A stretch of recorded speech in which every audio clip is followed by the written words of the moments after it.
The New Orleans Pelicans overcame an early 14-point deficit and defeated the Denver Nuggets 121-106 in a Sunday matinee game for their fourth straight win.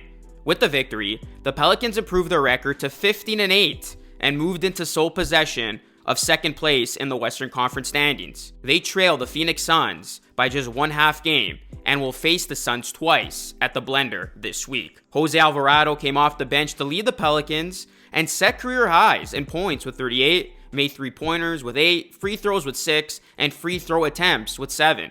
His 38 points are the most scored by any Pelicans player this season and single-game franchise records for an undrafted player and a reserve. Zion Williamson added 25 points, 6 rebounds, and 4 assists, topping 20 points for the 13th time in 18 games so far this season. Jonas Valanciunas had 13, Trey Murphy III had 12, and Willy Hernangomez had 12. The Pelicans will get their chance to win 5 in a row for the first time since 2019 on Wednesday when they host the Detroit Pistons. What's going on, everyone? Luca Rosano here, back with another video, back with another Pelicans video. In this one, we're going to be talking about the New Orleans Pelicans and what they've been able to do of late. This has been a very fun team to watch lately, so I wanted to talk about them in this one. If you could do me a solid favor, drop a like on the video. It helps the algorithm a ton. Please subscribe to the channel if you are new for more videos like this. We're trying to hit 28K, so if you could hit that like and sub button, it would be greatly appreciated. And let me know in the comment section down below if you want to see more Pelicans content going forward. The Pelicans are currently 6th in offensive efficiency and 3rd in defensive efficiency, so they've been getting it done on both ends. The wild thing is that they are doing it without their full complement of players, as the regular starting lineup of Zion Williamson, Brandon Ingram, Herb Jones, CJ McCollum, and Jonas Valanciunas have only played in 10 games together. Only 10.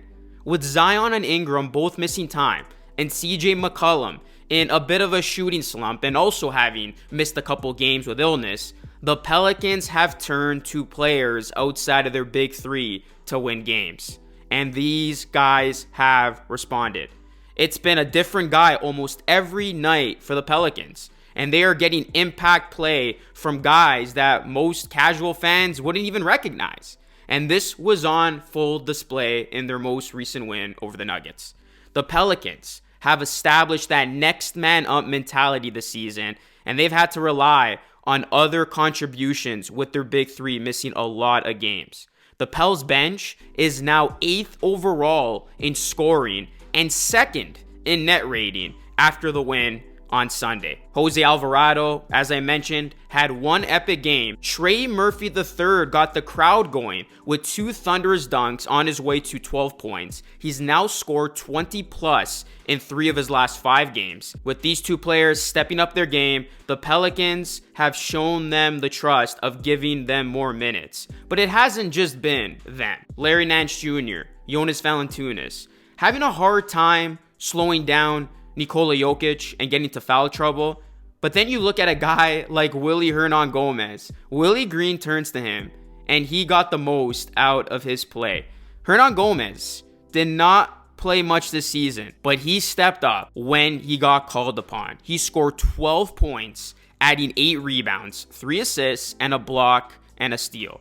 And more importantly, he slowed Nikola Jokic down on the boards, where he was killing the Pelicans all night. He got the MVP into foul trouble and knocked down 8 of 10 free throws. He turned out to be the best matchup versus Nikola Jokic and took advantage when he needed to. You look at a guy like Najee Marshall, he also had a great game for the Pelicans. Even though he only scored 3 points, he and Jose Alvarado changed the game with their defense in the first quarter when the Pelicans were getting blown out, and it looked like the Nuggets were going to cruise to a win here. And Najee continued to defend and make plays all night, adding 6 assists, 2 steals, and a block with a team high plus-minus of 23 in just 24 minutes of play. Rookie Dyson Daniels got the start on Sunday and has been great since being inserted into the rotation. And he just adds to the list of long defenders on this team who can make plays. And then, of course, you got to talk about Zion Williamson, the guy that just makes everything go around. He has been playing like a true MVP candidate in the last few games with his fellow co-stars out of action. Zion has really picked up the slack himself, and he is really playing as Pelicans fans expected him to play going into this season. And he has just been unbelievable to watch. So many highlight reel plays. Every time you see Zion touch the ball, he just amazes you with what he's about to do next. But it's been the quality depth that has carried the Pelicans overall to this record. And this is what makes them such a dangerous team in the West. When you look at the Pelicans, you obviously go to Zion first. Then you talk about B.I., who's been great. Then C.J. McCollum. But can we just talk about the collection of players that this team has? And the depth that has really been on full display over the last stretch of games. This is as deep of a team as any in the Western Conference. These are gamers. These are guys who play hard. And look at that game against the Nuggets, for example. Just when you thought you were down and out, you have some unsung heroes come in and just change the entire game around. Wait until this Pelicans team gets healthy. Wait until it all clicks together for them. I've seen enough where I'm going to normalize that we should start talking about the Pelicans as a bona fide contender. I've seen enough from this team that they can go out and beat some of the best in the NBA. Now, I know they're going to be put to the ultimate test this week, and we'll see how they do against the Suns twice. But we saw what they did against the Suns in last year's postseason.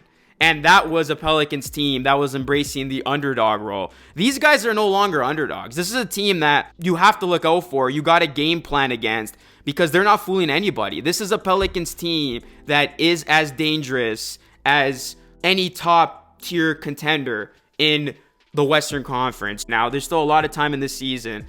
But, I mean, what we've seen from this Pelicans team, they got the pieces in place. What it's going to come down to ultimately is obviously the health on this team. If they can remain healthy and they get their big three back and everybody just continues to play in the role that they're comfortable playing in, this is a Pelicans team that I see truly going far this season. So we'll see if the Pelicans can keep it up. I'm definitely going to be watching those games when the Pelicans take on the Suns a couple times to close out the week. Don't forget, they do have the Pistons on Wednesday. That's a game you don't want to have slip away. But overall, these Pelicans, they've been fun.